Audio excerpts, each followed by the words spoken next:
Hello दोस्तों, कैसे हो आप सब लोग। आज आपको यूपी ट्रिपल एससी के एग्ज़ाम के पॉइंट ऑफ व्यू से भारत की प्रस्तावना या भारत के संविधान की उद्देशिका को मैं पढ़ाने जा रहा हूँ। यहाँ लिखा है, यह ज़रूरी नहीं कि उजाला चिरागों से ही हो, शिक्षा से भी घर रोशन होता है। तो इसी क्रम में आज हम शिक्षा को आगे बढ़ाते हुए भारतीय की प्रस्तावना का अध्ययन करेंगे।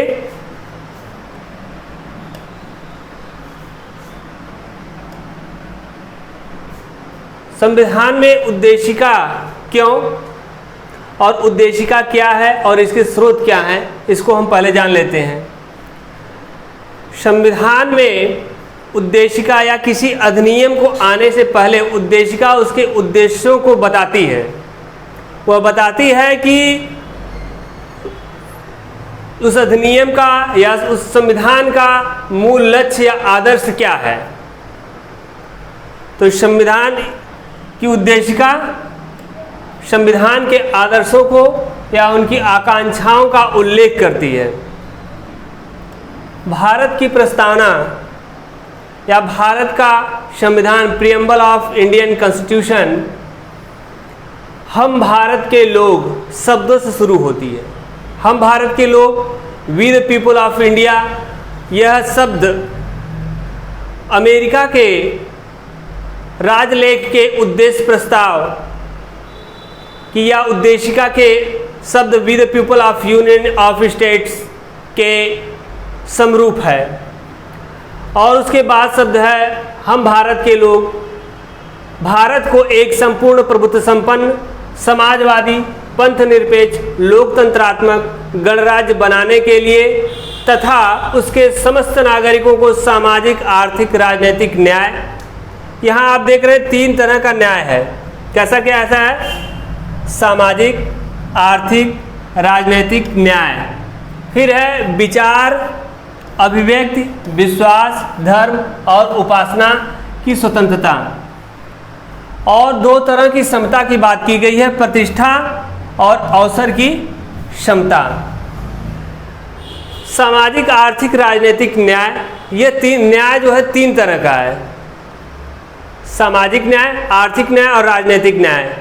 भारत में ओबीसी वर्ग को या एससी एसटी को भी जो आरक्षण दिए गए हैं, न केवल आर्थिक आधार पर बल्कि सामाजिक और राजनीतिक आधार पर भी दिए गए हैं। और उसके बाद स्वतंत्रता की बात होती है, विचार, अभिव्यक्ति, विश्वास, धर्म और उपासना की स्वतंत्रता, यानी कुल 5 तरह की स्वतंत्रता हमें प्राप्त है। और तीसरे क्रम में आता है समानता या क्षमता। 2 तरह की क्षमता है, प्रतिष्ठा और अवसर की समता। प्राप्त करने के लिए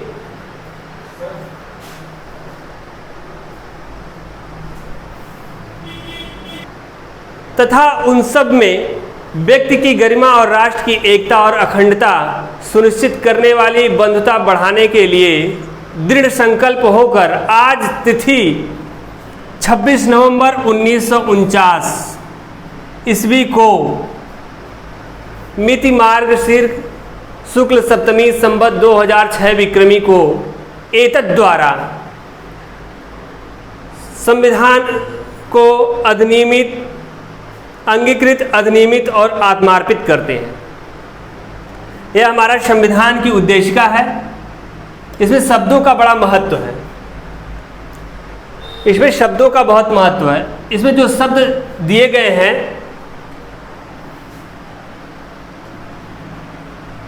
जैसे हम भारत के लोग, we the people of India, हम आपको बता चुके हैं we the people of India संयुक्त राज्य अमेरिका के चार्टर एक्ट के उद्देश्य प्रस्ताव की जो शुरुआत है we the people of union of states के समरूप है। हम भारत के लोग, अर्थात इसका तात्पर्य है संविधान का मूल स्रोत जनता है और यह एक लौकिक सार्वभौमिकता है। इसका तात्पर्य यह है कि भारत का संविधान भारत की जनता के इच्छा के अनुसार बना है तथा भारत के संविधान के अनुसार सर्वोच्च शक्ति भारत की जनता में निहित है।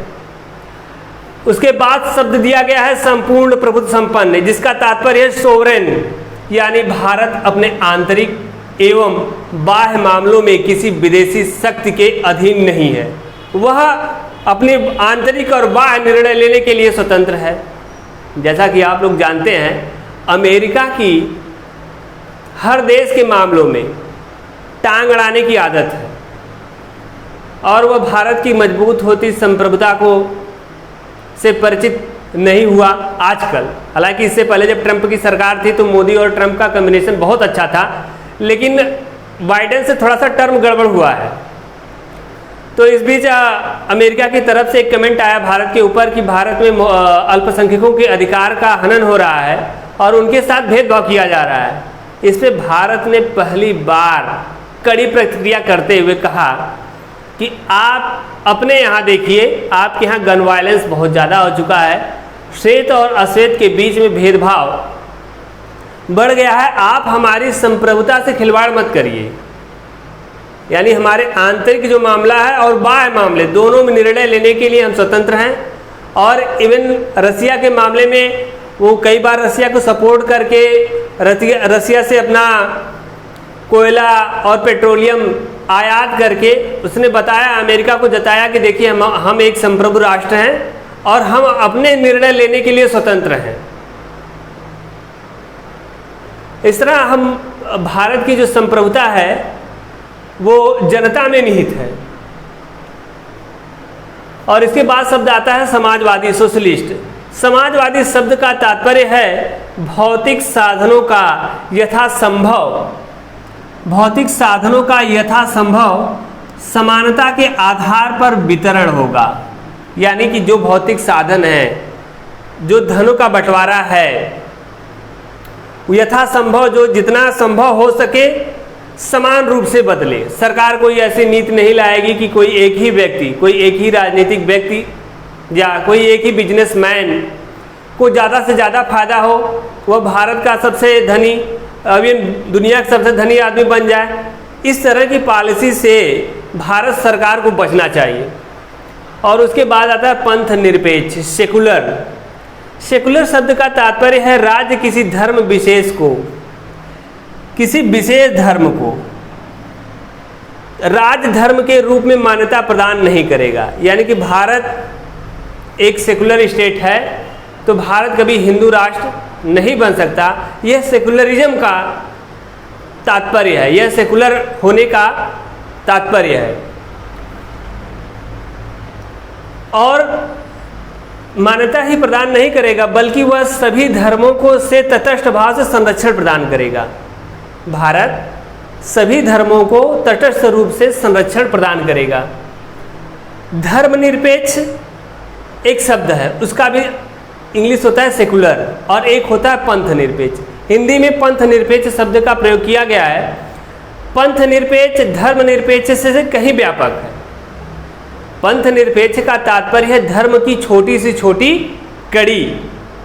यानी कि अगर किसी को डीह बाबा की पूजा करनी है, काली माई की पूजा करनी है, यहाँ कहीं कोई देवता की पूजा करनी है, जैसे बलिया में भृगु बाबा की पूजा की जाती है, और भी मतलब जिसको जहाँ जो पंथ मानना हो, जो संप्रदाय मानना हो, कोई आसाराम बापू को मानता है, कोई राम रहीम को मानता है, जिसकी जो मर्जी, जहाँ उसकी रुचि हो वहाँ जाके वह धर्म अपना सकता है और उसका जो नियम कानून वो अपना सकता है। लेकिन इस पे भी पाबंदी है कि वह स्वास्थ्य और लोकहित में होना चाहिए। ऐसा ना हो कि आप तपस्या करके अपनी जान ही दे दें। जैसे रोका जाता है कहीं कहीं जीभ में सुई चुभाने का जो धर्म का नियम है उसके रोका जाता है, उससे रोका जाता है। तो ये हुआ पंथ निरपेक्ष। उसके बाद शब्द है लोकतंत्र। लोकतंत्र को इंग्लिश में कहते हैं डेमोक्रेसी, यानी जनता का शासन। अब्राहम लिंकन जो अब तक डेमोक्रेसी की परिभाषा सबसे बढ़िया दिए हैं, उन्होंने बताया कि लोकतंत्रात्मक शासन वह शासन है जो जनता के लिए, जनता के द्वारा जनता द्वारा स्थापित किया गया है, जनता द्वारा शासित होता है। यानी कि अगर आप कहीं धरना प्रदर्शन या कुछ भी कर रहे हैं, अगर आपके ऊपर लाठी चार्ज होता है तो इसका तात्पर्य ये है कि आप उसके लिए खुद जिम्मेदार हैं।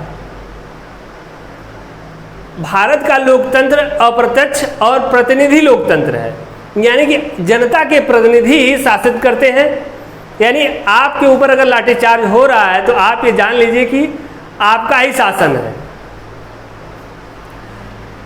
और उसके बाद आता है शब्द गणराज्य। गणराज्य को इंग्लिश में कहते हैं रिपब्लिक। गणराज्य का तात्पर्य क्या है? गणराज्य का तात्पर्य है कि जो देश का सर्वोच्च पद होगा, यानी भारत में सर्वोच्च पद क्या है? राष्ट्रपति का। तो जो राष्ट्रपति होगा, भारत का राष्ट्रपति होगा, वह निर्वाचित होगा, न कि वंशानुगत होगा। ब्रिटेन में राजतंत्रात्मक लोकतंत्र को अपनाया गया है, यानी वह लोकतंत्र के साथ साथ राजतंत्र भी है। उसका जो सर्वोच्च नागरिक है वह वंशानुगत है, न कि इलेक्टेड। तो इस तरह गणतंत्र की परिभाषा आपने देखा। और इसके बाद 42वें संविधान संशोधन 1976 42 अमेंडमेंट ऑफ कॉन्स्टिट्यूशन 1976 में 3 शब्द जोड़े गए। वो 3 शब्द क्या हैं? समाजवादी, पंथ निरपेक्ष। ये दोनों पहले पैरा में जोड़े गए। पहले पैरा में क्या क्या जोड़ा गया? समाजवादी, पंथ निरपेक्ष। और उसके बाद तीसरा शब्द जोड़ा गया अखंडता। आपको इन शब्दों के क्रम को जानना बहुत जरूरी है कि कौन किस क्रम पे आया, क्योंकि क्वेश्चन ज़्यादातर प्रस्तावना से इन्हीं के क्रम के आधार पर ही बनते हैं। तो इस क्रम को मैंने इस प्रकार सजा दिया है कि आपको याद करने में आसानी हो। जैसे पैरा फर्स्ट का क्रम है, पहला क्रम पे है सार्वभौम सत्ता संपन्न, यानी संपूर्ण प्रभुत्व संपन्न का समानार्थी शब्द क्या है? सार्वभौम सत्ता संपन्न, जो कि पीसीएस की परीक्षा में पूछा जा चुका है, इस टर्म का यूज किया जा चुका है। दूसरा शब्द है समाजवादी, यानी कि जब हम शुरू करते हैं हम भारत के लोग, भारत को एक संपूर्ण प्रभुत्व संपन्न। उसके बाद शब्द आता है समाजवादी, पंथ निरपेक्ष या धर्मनिरपेक्ष। पंथ निरपेक्ष या धर्मनिरपेक्ष दोनों समानार्थी हैं। पंथ धर्मनिरपेक्ष लोकतंत्रात्मक गणराज्य बनाने के लिए तथा उसके समस्त नागरिकों को क्या?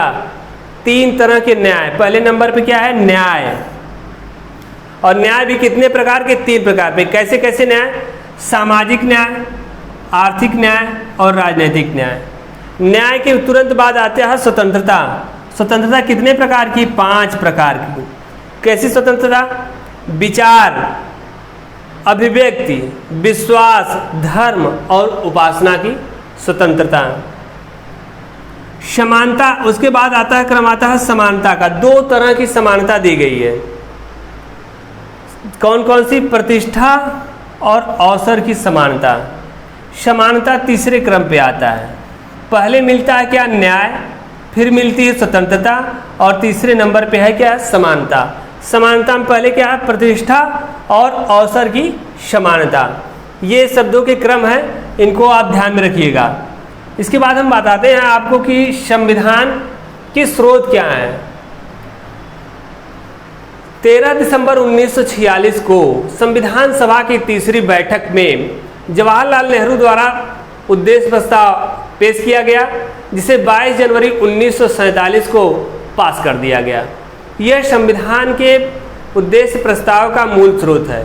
अभी हमने आपको बताया कि हम भारत के लोग, we the people of India, संयुक्त राज्य अमेरिका के राजलेख के we the people of united of state के समरूप है। यानी कि यह संविधान यूएसए के संविधान से भी प्रेरित है और दूसरा ये ऑस्ट्रेलिया के भी संविधान से लिया गया है।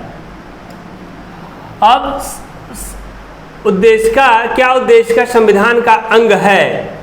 इनरी बेरुबारी केस में कहा गया कि नहीं, संविधान का पार्ट उद्देश्य का नहीं है।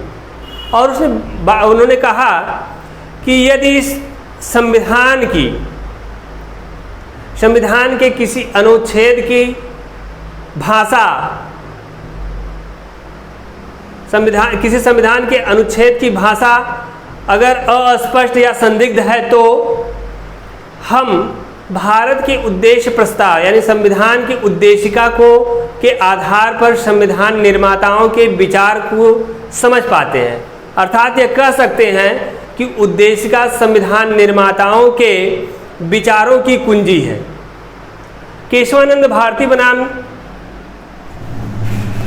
भारती के वाद में कहा गया कि हाँ, यह संविधान का भाग है और इसमें संशोधन किया जा सकता है। केशवानंद भारती वाद में कहा गया कि संविधान उद्देशिका न्याय योग्य नहीं है, यानी इसके आधार पर कोई निर्णय नहीं लिया जा सकता। और न्यायमूर्ति एम हिदायतुल्लाह ने बताया कि उन्होंने कहा कि उद्देशिका संविधान की आत्मा है। इस तरह हम आपको यूपी SSSC एग्ज़ाम के पॉइंट ऑफ व्यू से, यूपी टेट और सी टेट के पॉइंट ऑफ व्यू को ध्यान में रखते हुए, उनके क्वेश्चनों को ध्यान में रखते हुए ये सारी बातें आपको उपलब्ध कराई। अब आप हमारे चैनल को लाइक और सब्सक्राइब जरूर कीजिएगा। जय हिंद, राधे राधे, बाय बाय।